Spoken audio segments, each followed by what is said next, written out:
Pag-uusapan natin dito ang Game 1 ni Kai Sotto sa Kawasaki. Napalaban ng pisikalan si Kai sa dating G-League player na ginawang bata ni Kai sa rebound. Tinamaan pa ni Kai ang isang import, ngunit na foul out ang pambato natin. So eto na kaibigan, panoorin po natin yung naging highlights ni Kai sa laro niya ngayong araw. Eto makikita natin, napakagandang pasa kay Kai. So eto nakatira pa siya dito sa may free throw, hindi nga lang pumasok. So eto kabantayan niya si Kilia Jones. Ito po yung medyo malaki rin, 6'11". Dati naglaro sa NBA G League. So eto tingnan natin, napakagandang fake pass mula kay Kai. Kumagat si Kilia Jones, naka-hook shot dito si Kai. Sayang konti yung touches ni Kai dito, especially sa first half mga kaibigan ha. Medyo maiksi yung playing time niya dahil nagka-problema nga sa foul si Kai dito.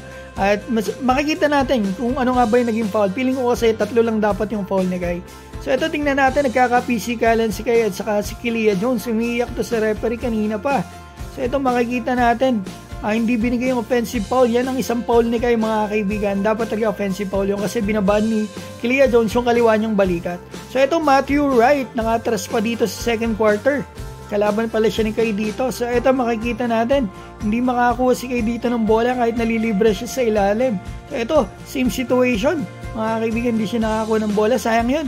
Kung nakakakuha si Kai ng bola doon, malamang nakapunto siya gaya nito. Yan, mula kay Jeff Gibbs. Ang ganda na nilaro ni Jeff Gibbs dito mga kaibigan. Nakauni si Jeff Gibbs kaya umarangkada talaga sila kagad sa first half. So ito, tingnan natin yung gagawin dito ni Kai. Ginawang bata. Ginagawa natin yan kapag medyo maliit sa atin yung bantay. Pinatas lang natin yung bola, pinapaabot lang natin kasi hindi nila abot. So ito, tingnan natin yung score. 4 points, 4 rebounds si Kai dito. 2 assists in 11 minutes sa first half mga kaibigan. Abante rito ang team ni Kai ng 21 points.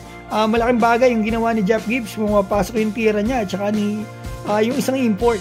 So ito, tingnan natin yung mangyayari dito. Ito yung third foul ni Kai. Bawal ata pisikalan dito kay referee. Wala akong nakikitang foul doon. Talagang solid lang talaga yung baliyahan nila doon sa seal. So ito makikita natin, fourth quarter, ito foul talaga yan mga kaibigan. Kung yung kanina sinasabi ko na walang foul, ito talaga kitang-kita foul talaga yan. Kung nga hindi nabigay si Kai dito na flagrant foul mga kaibigan kasi above the above the neck. So ito makikita natin dito, nakablock pala si Kai doon. So tumira pa si Kai dito sa fourth, yun nga lang sayang hindi pumasok yung tira ni Kai. So ito yung tip in mula kay Kai dito sa late, sa fourth. So ito, sayang hindi naman siya nakakuha ng foul dito. Sumabit na yung big man ng kalaban sa braso niya. After nyan, ito nangyari. Foul talaga dyan si Kai mga kaibigan. Nakikita ko dapat 3 lang yung fouls ni Kai. Yung isa dapat offensive at yung isa sa poste, walang foul yun mga kaibigan. So ito, 6 points, 6 rebound, 2 assists, 15 minutes may get ang pambato natin.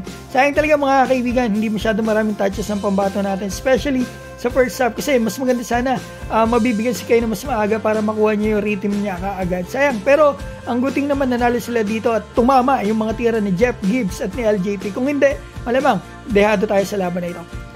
So yan mga kaibigan, bukas ang game 2 nila dito. Sigurado babawi si Kai. Eto, batiin ko po pala si Rex, Jenny, Sian, Sofia Moreno ng Tarlac, Larry Gaupo, Coach Haji, Kamikaze, Miro ng Hong Kong, Edward, Kuya D, Opti Mega, Arce Jan Doromal, Rapi Trajano Jr., Jesus Ortiz. Mga kaibigan, maraming salamat po.